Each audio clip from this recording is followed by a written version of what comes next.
కడప జిల్లాలోని ఒంటిమిట్ట శ్రీ కోదండరామస్వామి వారి ఆలయం అత్యంత పురాతనమైనది. ఏకశిలపై చెక్కబడిన రాముడు, సీత, లక్ష్మణులతో కూడిన అరుదైన విగ్రహం ఇక్కడి ప్రత్యేకత. రాముడి విగ్రహంతో పాటు హనుమంతుడు లేని ఏకైక రామాలయంగా ఇది ప్రసిద్ధి చెందింది. ఈ ఆలయంలో రాములవారి కళ్యాణం రాత్రిపూట జరగడం, రథోత్సవం అసలే జరగకపోవడం వంటి విశేషాలు ఉన్నాయి. ఈ ఆలయం విజయనగర శైలిలో నిర్మించబడినది. గోపురాలు, శిల్పాలు ఈ ఆలయానికి ప్రత్యేక అందాన్ని ఇస్తాయి.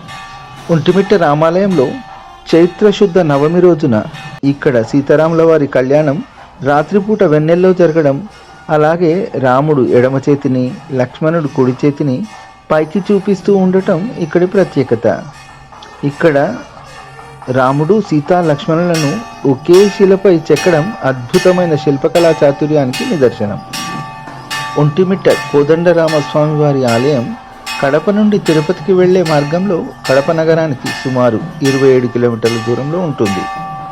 ఈ కోదండరామస్వామి వారి ఆలయం విశాలమైన ఆవరణతో కూడి 3 గోపుర ద్వారాలతో ఉంది.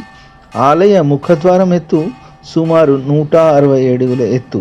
32 శిలాస్తంభాలతో రంగమంటపం నిర్మించబడింది. గోపురాలు చోళ పద్ధతిలో నిర్మించబడ్డాయి. రంగమంటపం విజయనగర శిల్పాలను పోలి ఉంది. ఇక్కడి స్థల పురాణం ప్రకారం మురుకండి మహర్షి, శృంగి మహర్షి రాముడిని ప్రార్థించడంతో దుష్ట శిక్షణ కోసం ఆ స్వామి సీతా లక్ష్మణ సమేతుడై అమ్ముల పొది, పిడి, బాకు, కోదండం పట్టుకొని ఈ ప్రాంతానికి వచ్చి యాగ రక్షణ చేశాడని పురాణం చెబుతుంది. అందుకు ప్రతిగా ఆ మహర్షులు సీతారామ లక్ష్మణుల విగ్రహాలను ఏకశిలగా చెక్కించారని, ఆ తర్వాత జాంబవంతుడు ఈ విగ్రహాలను ప్రాణప్రతిష్ఠ చేశారని ఇక్కడ ప్రజల ప్రగాఢ విశ్వాసం. ఈ దేవాలయంలో సీత కోరికపై శ్రీరాముడు రామబాణంతో పాతాళగంగను పైకి తెచ్చిన రామతీర్థం కూడా ఉంది. ఒంటిమిట్ట శ్రీ రామచంద్రస్వామి వారి దేవాలయాన్ని దర్శించుకున్న మీ అందరికీ శ్రీరామనవమి శుభాకాంక్షలు. శుభం భూయాత్.